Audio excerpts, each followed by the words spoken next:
Okay. Good morning po sa lahat.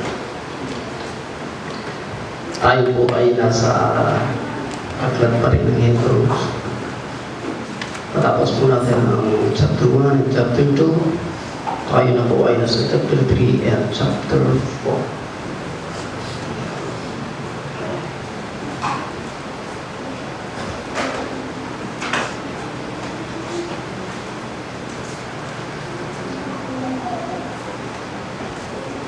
Diyan po yung topic po natin.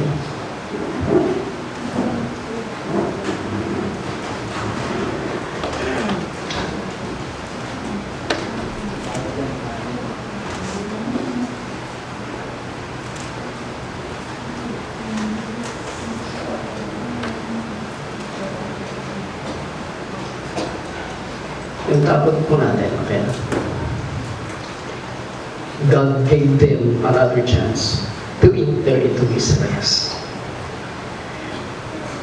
Yan po yung ibinidiin po ni Apostol Pablo sa chapter 3 and chapter 4. At kailangan pong meron tayong matibay na foundation po ito, pundasyon, para sa katotohanan ito na binabanggit ni Apostol Pablo sa chapter 3 and chapter 4. Ang chapter 1 at chapter 2 natin ay nabanggit natin ang title natin last Sunday. Si Jesus ang pinakahuling tinig ng Diyos para sa mga Hudyo. Jesus is the last.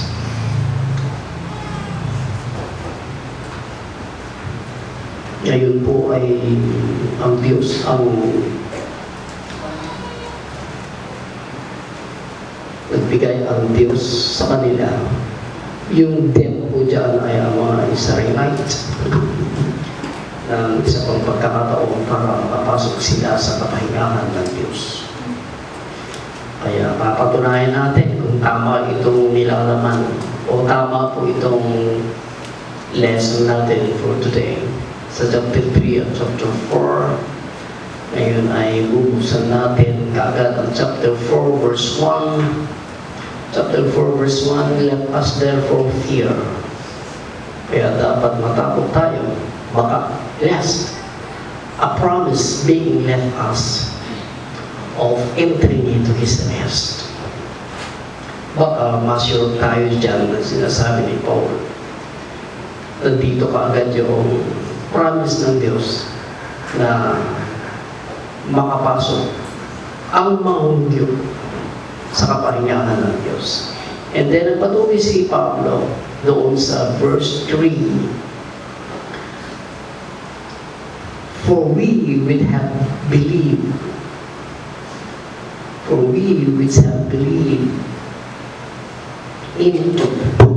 enter into His rest. Mayroong rest po dito ulit. And then another, para mabigyan po natin ito ng matibay na foundation.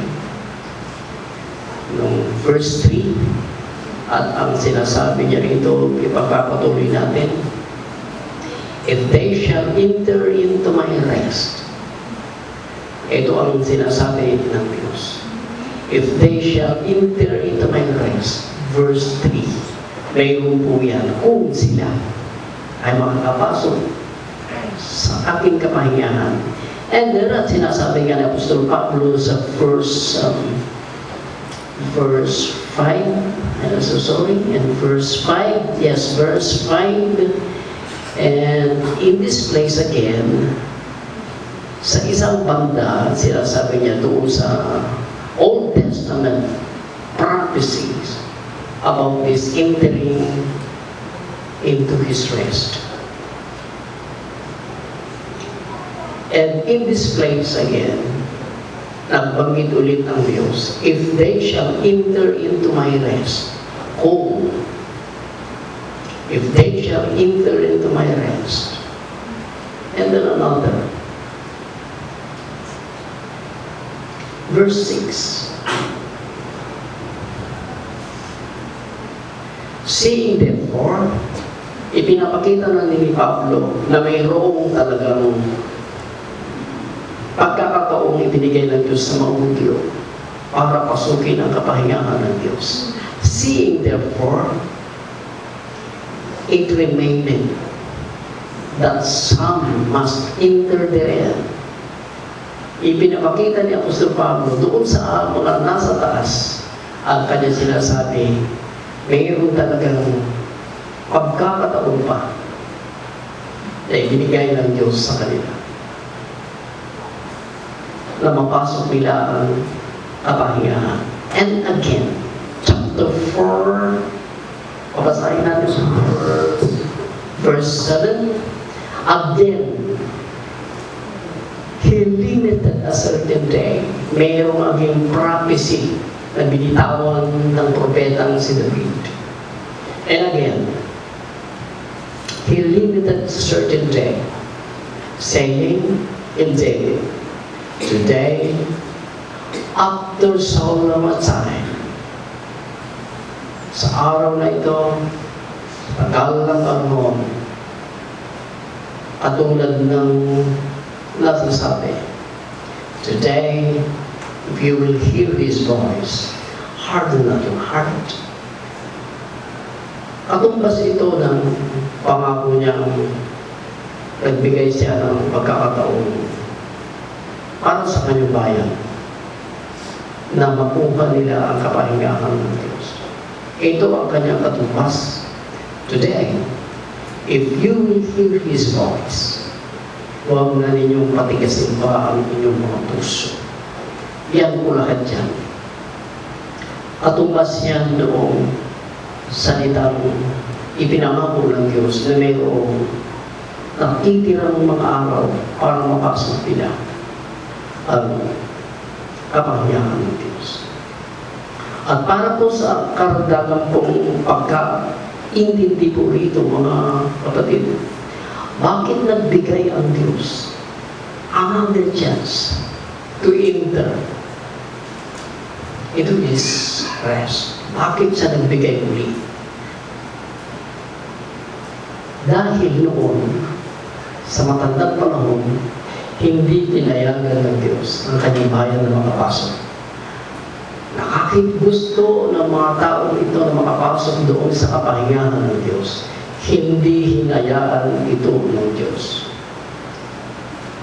Let me read and verse, unahin natin ang chapter 3 verse 7. Chapter 3 verse 7. Wherefore, ang sinasabi ng Holy Ghost, today, if you will hear His voice, huwag na ninyong patigasin pa ang inyong mga puso. Verse 8.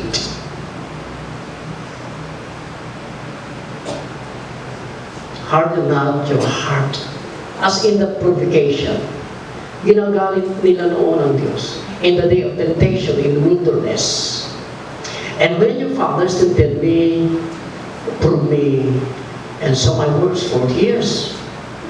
Wherefore I was grieved with the generation and said, they do always yield their heart, and they have not known my ways. So I swear in my wrath, they shall not enter into my rest. Yung title natin, nagbigay muli ang Diyos ng chance to His people to enter into His rest. Bakit po? Sapagkat noon hindi niya pinayagan na makapasok sila. Na kahit anong gawin nila, hindi sila makapasok. Dahil nangako siya, sumandal ang Diyos sa kanyang galit.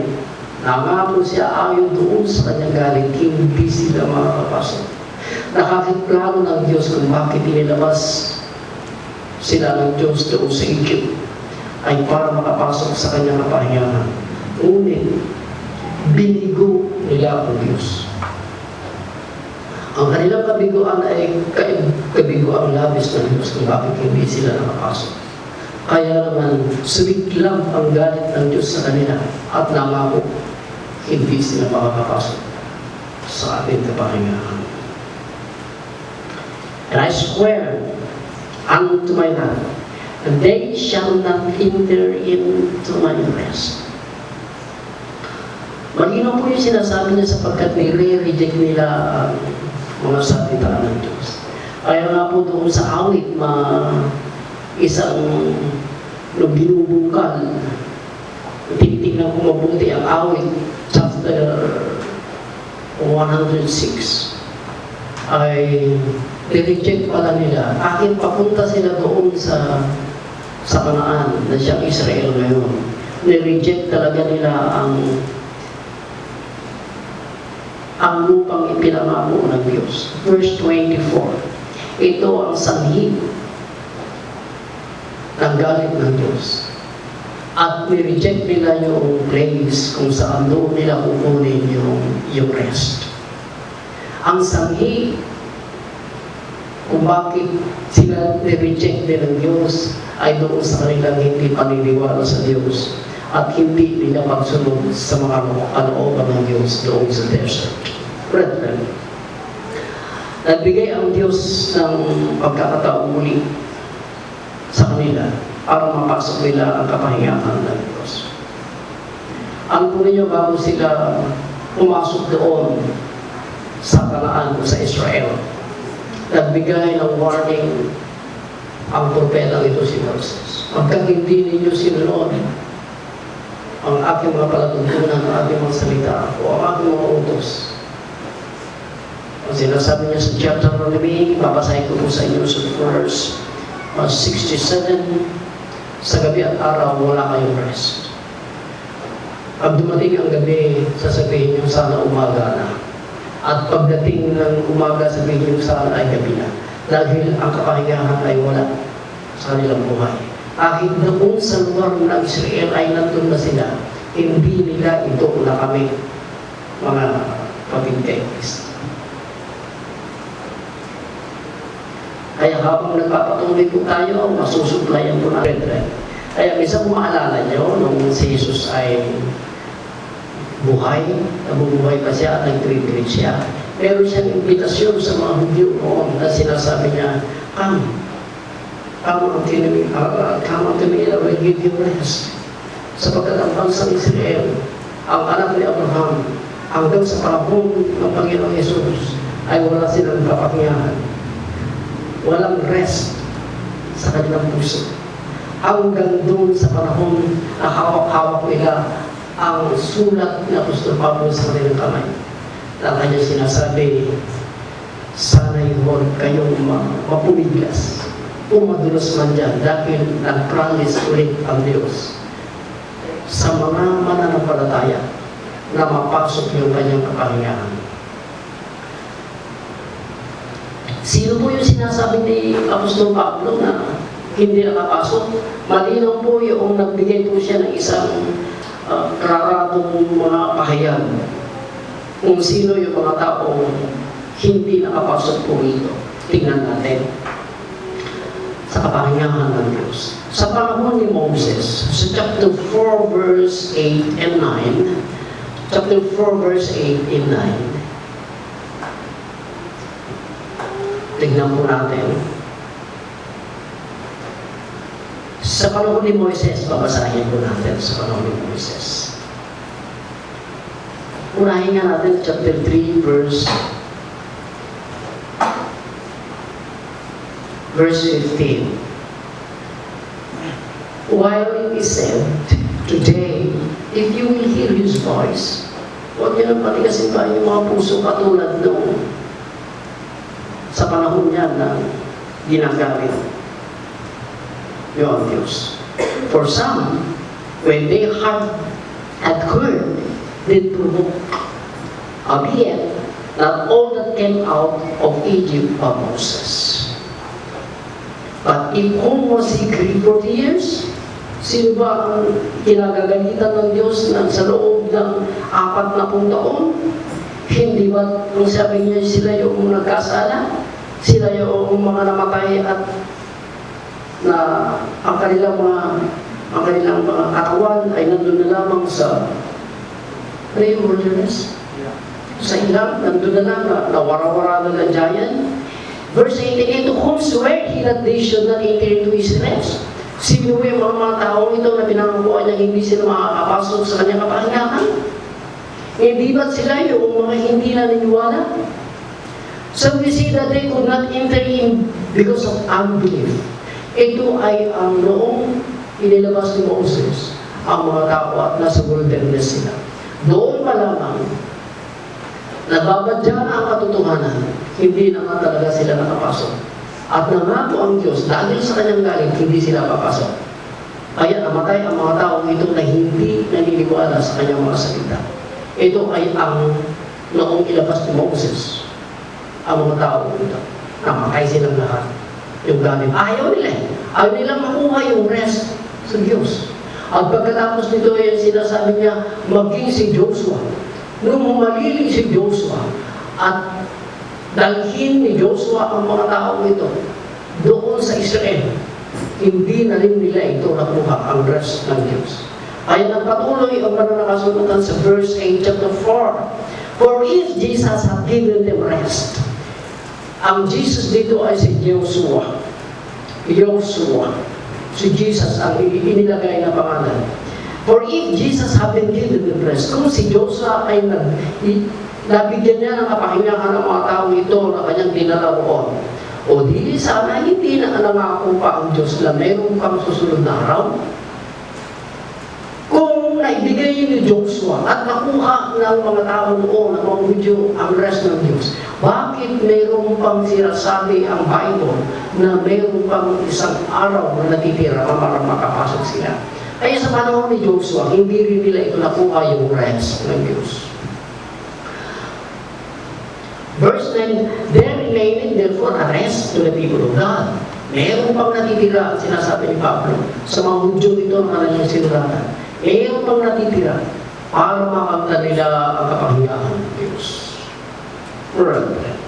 Sa panahon ni Joshua, hindi nakuha. Bakit sa panahon ni David, matagal ng panahon. Mula kay Joshua hanggang doon sa pangalawang hari ng Israel na si Joshua. At kung mababasa niyo ang mga panahon ito ay talagang wala silang kapahingahan. Magmula nung si Joshua ay namatay, lalo nakakahirap ang kanilang buhay. Kabilaan, wala na silang kapahingahan. Gabi at araw, walang kapahingahan. Hanggang sa panahon ng mga hari, hanggang doon sa pinakamuling hari, napunta na sila sa bansang Assyria, napunta na sila sa bansang Babylon. Yun ang resulta, dahil inayawan nila ang kapahingahan ng Diyos.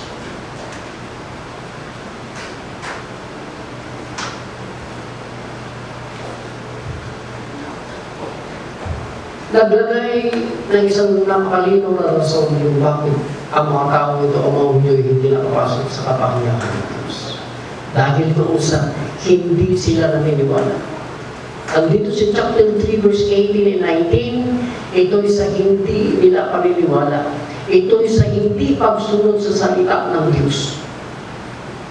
At ginagalit nila ang Diyos dahil doon sa kanilang hindi pagsunod. Sino ang mga magulang na hindi nagagalit pagka hindi sumusunod ang mga anak?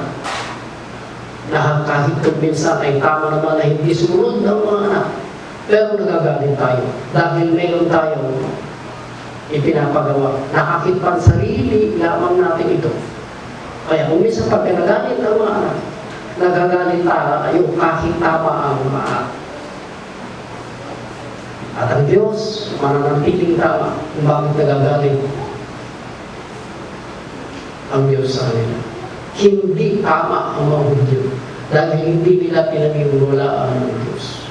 Ito ang dahilan kung bakit hindi sila nakapasok. Kaya lagi niyang sinasabi, doon sa mga pagkakataong ibinigay niya sa panahon ni David, naglagay siya ng panahon ulit. Kaya pagka narinig na ninyo ang kanyang tinig, huwag na ninyong patigasin pa ang inyong mga puso. Sa totoo lang ng mga brother, matigas ang puso ng tao. Hindi lamang ang bayan ng Diyos ang bansang Israel. At kung mapapansin ninyo sa panahon ito, maraming Kristiyano hindi lahat ng mga taong sinasabi natin mga Kristiyano ay may ganitong kapahingahan o kapahingahan ng Diyos. Hindi sila totoong Kristiyano. At kung hindi sila totoong Kristiyano, walang kapahingahan ang mga taong ito. Hindi ibig sabihin na pagkalagay ka sa church, church na may kapahingahan ka sa Diyos. Maraming pumupunta sa church. Sa mga kapilya, walang totoong kapahingahan ng Diyos. At ang aklat ng Hebrew sinasabi na sana'y mapasok nila ang kapahingahan ng Diyos. Walang rest. Ang maraming mga mananampalataya.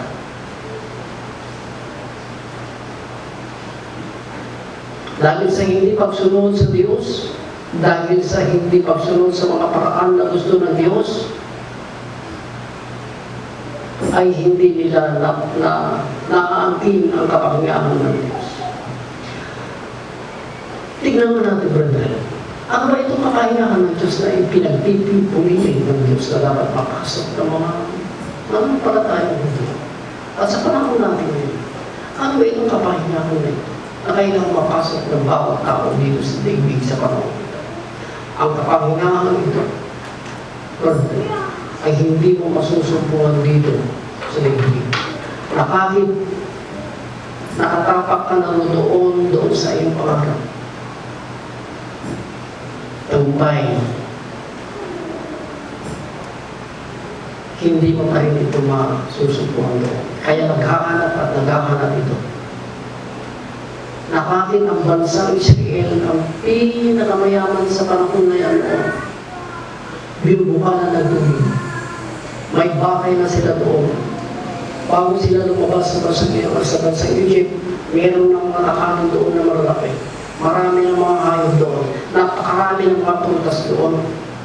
Wala na silang gagawin pa kundi tamasahin ang kaginawaan doon. Ngunit nagkamali sila. Ang mga material at financial na bagay doon ay hindi doon nagsisimula ang kapahingahan ng Diyos. Sa ating ngayon mga Kristiyano, hindi dahil naratingan natin, hindi dahil marunong tayo, ay nakuha natin ang kapahingahan ng Diyos. Malito ito. Titignan natin sa mananampalataya sa ngayon kung sino ang may kapahingahan talaga sa Diyos.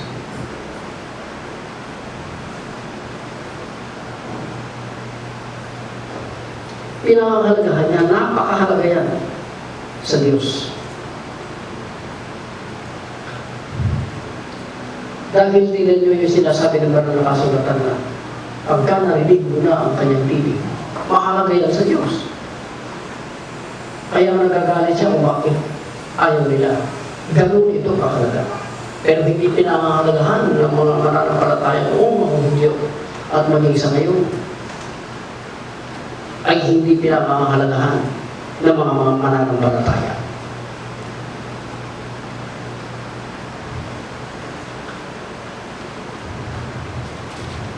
Dito po tayo sa banda rito. Pagka napasok mo ito, ang sinasabi ni Pablo, pagka napasok mo ito, kahit ang mga trabaho ay napakabibigan, kahit napakarami, trabaho sa spiritual, ay mayroong kakapahingahan.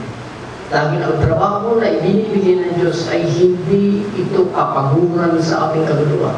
Ito'y kapahingahan sa ating kaluluwa. Kung tayo ng mga mananampalataya ay ayaw natin na-engage, kung hindi ayaw natin maisali ang ating sarili sa mga gawain sa Diyos, ang kanyang sinasabi, pagka napasok mo ang kapahingahan ng Diyos, makapagpapahinga ka rin doon sa iyong mga trabaho. Sabihin mo ay trabaho na doon ay nakapagpapahinga ka. Brad, pasensya ka naman, sister, pasensya ka sila. At walang kapahingahan dyan. Dahil habang may trabaho tayo, katulad ng mga Hudyo, sa chapter 4, kung natapos ni Jesus sa kanyang trabaho, tatapusin din natin ang ating trabaho. Di ba? Sabi niya, doon, tinapos niya na buong gala, kahit ito'y kahihingan para sa kanya, tayo man, ay tapusin natin. At cease from his own word, as God did from his. Nagtrabaho ang Diyos ng 6 na araw, ngunit nagpahinga siya sa 7 days. Right? At ang sabi niya dito ay, nag-rest ang Diyos pagkatapos ng 6 na araw. Sa 7 days, nag-rest siya. Napagod ba ang Diyos? Hindi. Natapos ng Diyos ang kanyang trabaho. Ang ibig sabihin doon, hindi siya napagod. At sa 7 araw, natapos ng Diyos ang kanyang trabaho. Matatapos ng isang mananampalataya ang kanyang trabaho pagka ang rest napasok niya, yung rest ng Diyos. Hindi makapagsisimula ang isang mananampalataya sa napakaliit na pananagutan na bigyan ng Diyos sa kanya. At saka talagang ayaw. Pagka nireject natin ang mga maliliit hanggang sa malaking trabaho, hindi nireject natin ang kapahingahan ng Diyos. Dahil pagka napasok mo ang kapahingahan ng Diyos, walang pag-aanilangan, matatapos mo ito katulad ng tinapos ng Diyos ang langit at lupa at makapagpapahinga ka. Habang tatrabaho tayo nakapagpapahinga tayo hanggang sa matapos natin. Di ba lalo na pagka yung pumunta sa busi, ang layo ng busi, tapos balik ulit papuntang Santa Maria. Biyagda ito yung Santa Maria. Punta pa sa Isabela, Santa Maria, sapat ng Isabela yun. Pero bakit gusto niyo bumalik doon, mga kamong gagawa ni Jesus? Dahil nakapagpapahinga tayo. Amen? Ang mga Kristiyanong hindi nai-involve sa trabaho ng Diyos, walang rest yan. Tandaan mo yan. Kahit marami tayong money, kahit marami tayong makailangan, tagumpay ng lahat, hindi mo may tatago dahil Biblia ang nagsasabi, wala ka pa rin rest. Dahil ang kapahingahan, sinasabi, wala napasok na pagka napasok mo ito, makatapos mo yung word, at doon talagang nakapagpapahinga ka. Walang ibang pahinga. Itong kung marinig nyo, itong si Makmak, yung kapatid natin na nasa heaven ngayon, at trabaho yun. Hindi ko alam kung itong camera nito, may trabaho siya rito. Napakatahimik na bata. Doon sa mga trabaho natin sa Aurora, sa mga doon sa Nueva Ecija, tumatrabaho siya. Pero ang mga ilan, inililihis ang kanyang sarili doon sa trabaho ng Diyos. Napakahalaga na mapasok natin yung rest dahil makakatapos tayo. Hindi kamaran sa inyo yung financial na napakaliit. Ang liit. Hindi ka nasayang ng Diyos na bigyan ka, tapos pagka magbigay ka, nasasayangan ka. Hindi nasasayangan ng Diyos magkaroon ka ng trabaho, pero mayroon kang trabaho nasasayangan ka. Handaan po natin, tayo na ang pinakaba pagka hindi napasok yung rest. Hindi natin matatapos at hindi tayo makapagpapahinga sa mga gawain natin. Ganyan po yan kakalaga sa kanyang bayan na kinakailangan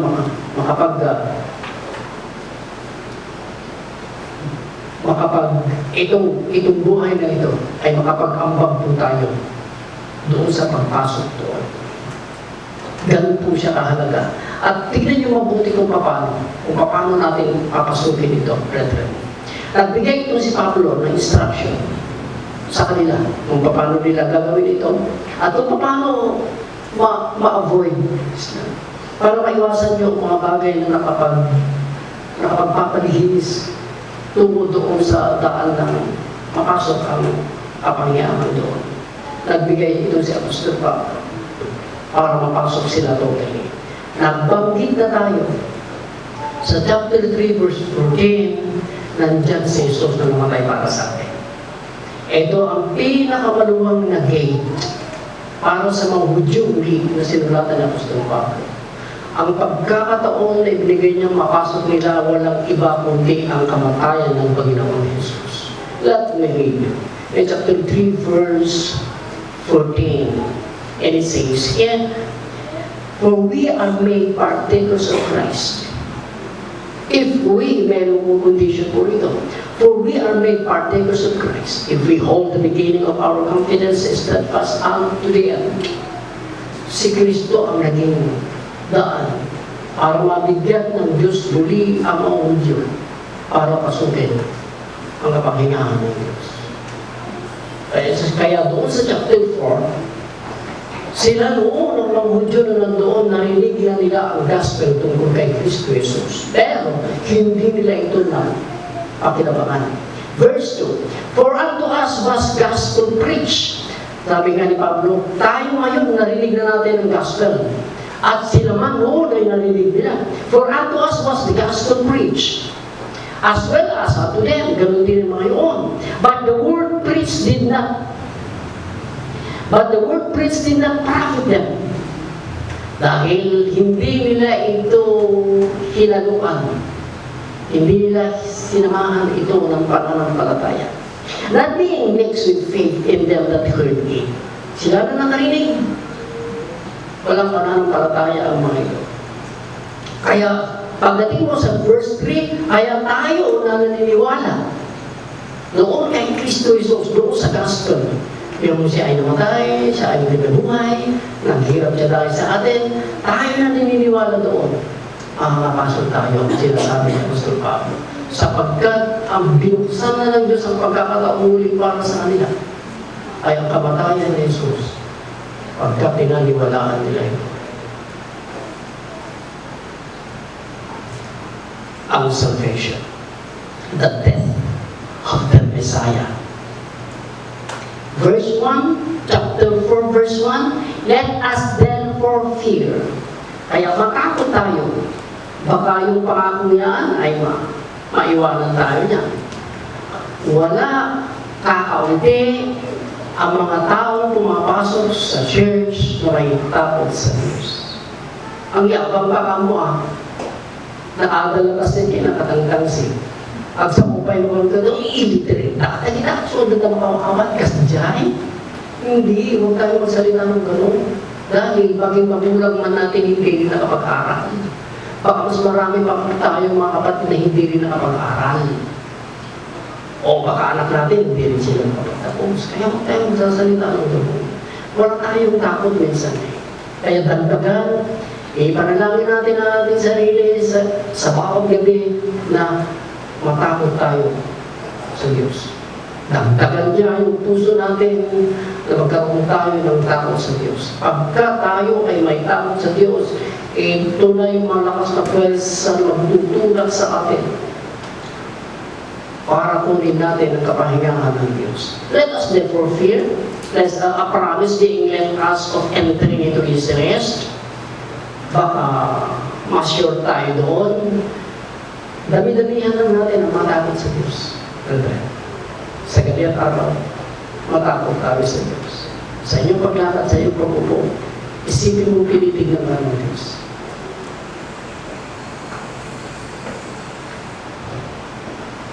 Dahil sila man ay nakarinig ng gospel. Let us fear, ang sinasabi niya rito. Sa 3 chapter 12, dagdagan natin, 12, thank Him. Mag-ingat kayo. Baka may masumpungan sa inyong napakasama ang kanyang puso. Evil heart of unbelief. Lilisanin mo ang Diyos. Tiyakin niyo mabuti, brother. Baka sa palagay natin, nakadikit tayo sa Diyos, hindi mo pala. Kaya kailangan natin ingatan din ang sarili ito. Kasi talaga lang tayo pag-iingat sa ating sarili, basta ganito na. Basta ganito lang. Punta pa dito, punta rin ako dito. Pag umuwi ka, umuwi din ako. Pag umuwi ako, uuwi ka rin. Ganito na. Kung sinasabi niya, mag-ingat kayo. Mag-ingat kayo. At sinasabi niya sa chapter 4, verse 11, let us labor therefore.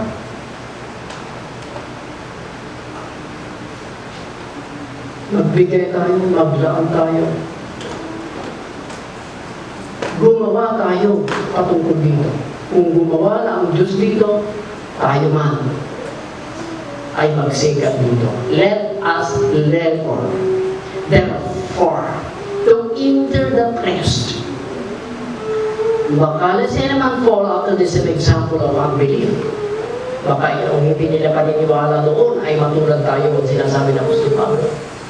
Kaya nga naman, magpagal naman tayo. Tungkol dito, wala tayong pagpapagal. Magsikap tayo.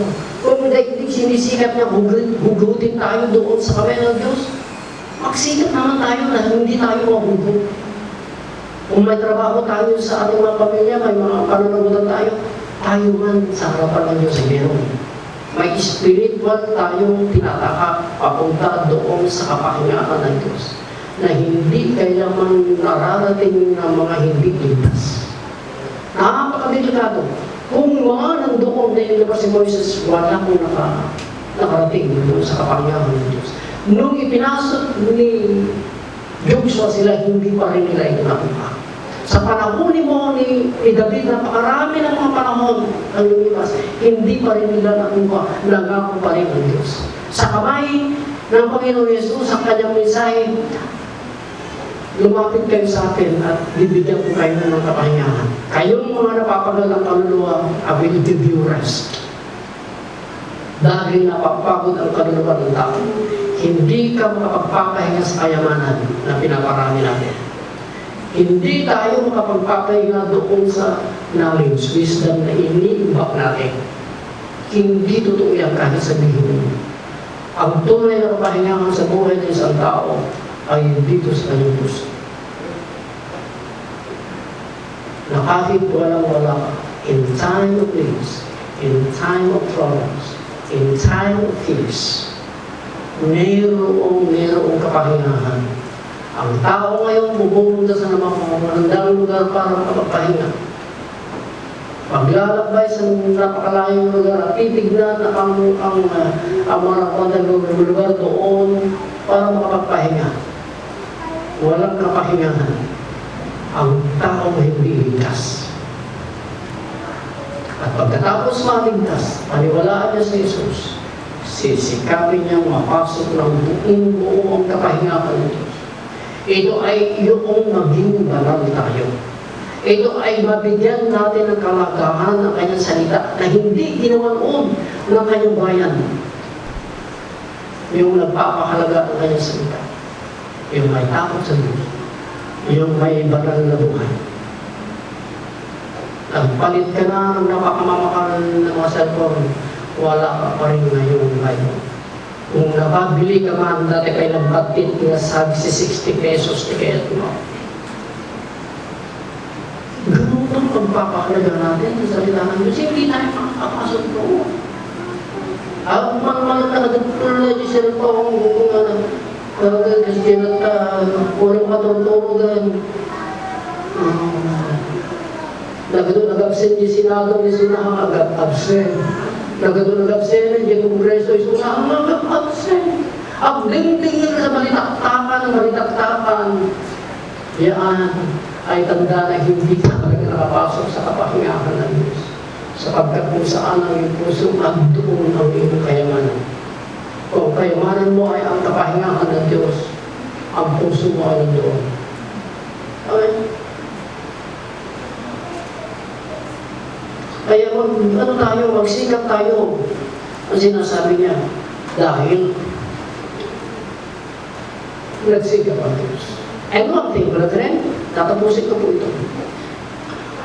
Verse 12, ang maganda ito dito natin gagamitin ang verse 12, hindi kasi ito nagagamit madalas For the word of God is quick and powerful and sharper than any two-edged sword, piercing even to the dividing the asunder of the soul and the spirit, and of joints and marrow, and is a discerner of thought and intents of the heart. Dito, habang pinapakinggan mo sa salita ng Diyos, may kakayanan ito. Para mapagtanto mo kung ikaw ay hindi pa nakapasok, kung ikaw ay nasa may pag-aalinlangan, i-reveal ng salita ng Diyos ito. Habang pinapakinggan, habang ito ay nababasa, makikita mo, malalaman mo kung ikaw ay walang paniniwala. Naririnig, nababasa, may kakayanan ng Diyos, ang salita ng Diyos na malalaman mo kung anong kalagayan mo. Nakapasok ka na ba? O hindi pa? And then, neither is there any creation that is manifest. Verse 14, seeing that we have a high priest, walang ibang anak ng Diyos. Verse 15, mayroon tayong high priest, walang iba si Jesus na nakakaramdama doon sa ating nararamdaman ng mga kahinaan, na katulad din natin ay natutugso. us therefore come boldly to the throne of grace. Alalahanin mo lagi na ang nagpasimula na tayo ay pumasok doon sa kapahingahan ng Diyos. Katulad ng mga Hudyo, lumapit ka kay Jesus sapagkat nararamdaman niya ang mga kahinaan at ang mga pagsubok na ito. Makakatulong si Jesus doon sa patuloy nating paglakad na dala ang kapahingahan ng Diyos. At kung hindi pa ito napasok ng sinuman, ang Jesus na ito na namatay para sa atin, siya rin ang ating makakasama sa ating mga paglalakbay para mapasok natin ang kapahingahan ito. Kaya huwag kayong magtutubili ang sinasabi ni Apostol Pablo sa kanila. Ibinalik niya kung sino si Jesus. Siya yung pari natin ang sabi niya sa mga Hudyo. Siya yung matay para sa atin ang nararamdaman niya, ang nararamdaman natin. Saan tayo hihingi ng tulong? Hindi ba sa kanya? Unang-una sa lahat. At kung sinasabi niya sa panghuli, brethren, natapos na po ako.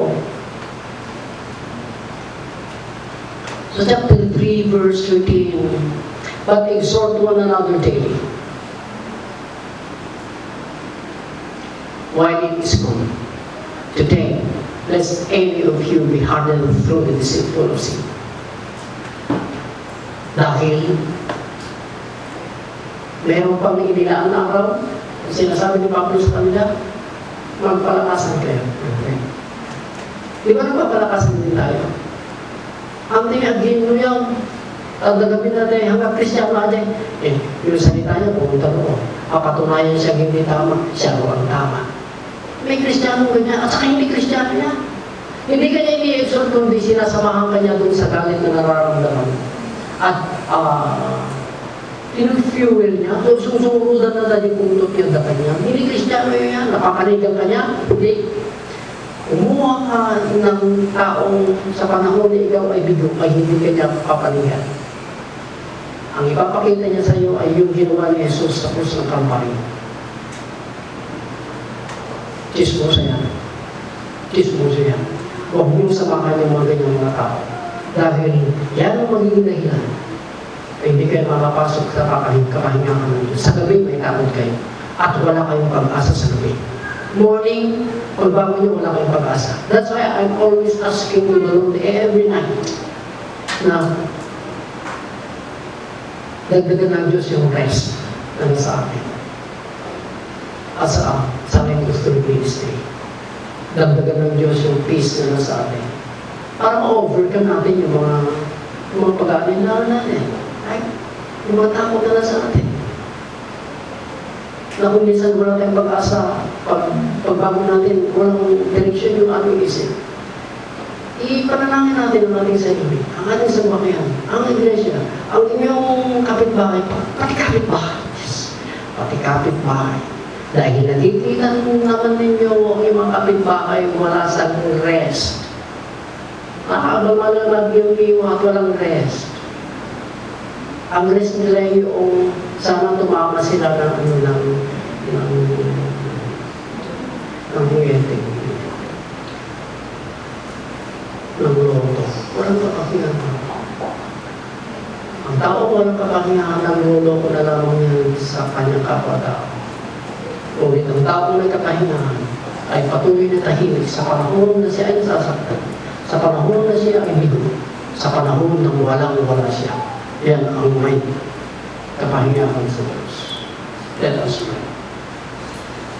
Totoo po, Diyos, na kapahingahan namin ay ikaw. Naglaan ka ng napakabanal na panahon ng pagkakataon sa amin. Ito ay nung namatay ang Panginoon Jesus para po sa amin. At sa nabi, mabigyan po namin ng mahalaga ang pagkakataon ito. Katulad ng iyong bayan ng Israel. Totoo po ang kapangyarihan namin ay hindi dito sa daigdig nakukuha. Kaya nga ng material, hindi nabibigyan. Sa'yo lamang magagaling ang mga ito. Ito yung mga espiritual na bagay ang dahilan. Salamat po sa kalan ng ating Panginoon Jesus.